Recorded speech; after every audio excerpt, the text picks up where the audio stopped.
નમસ્કાર મિત્રો, ગુજરાત ન્યૂઝમાં તમારું સ્વાગત છે। જાણીએ આજના સમાચાર મિત્રો। હાલ જ એક મોટી ખબર સામે આવી છે। રાજસ્થાનના ટોંક જિલ્લાની એક ઇન્સ્ટાગ્રામ પર રીલ બનાવનારી યુવતીના મોતથી હડકંપ મચી ગયો છે। યુવતી મજાક મસ્તીવાળી રીલ બનાવતી હતી, પરંતુ અચાનક જ તેના મોતથી સમગ્ર વિસ્તારમાં જ ખળભળાટ મચી ગયો છે। એવું કહેવામાં આવી રહ્યું છે કે યુવતીને કોબરા સાપે ડંખ માર્યો હતો।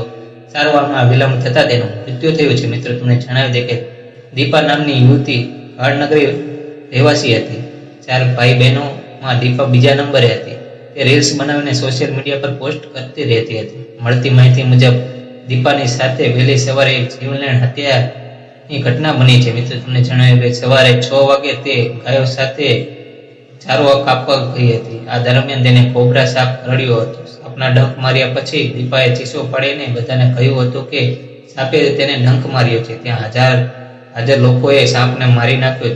જ્યારે તેઓને ખબર પડી કે દીપા પર સાપની અસર થઈ રહી છે, ત્યારે તેઓએ તેને હોસ્પિટલ લઈ ગયા હતા, પરંતુ તેની હાલત ખરાબ થઈ ગઈ હતી। પરિવારજનોના સભ્યોએ તેને કોટા લઈ જતા જ માંગતા, પરંતુ કોટા પહોંચતા જ પહેલા જ દીપાનું મૃત્યુ થયું હતું। મિત્રો, આવી જ માહિતી માટે ચેનલને સબસ્ક્રાઇબ અને વિડીયોને લાઈક કરજો। મિત્રો, ધન્યવાદ।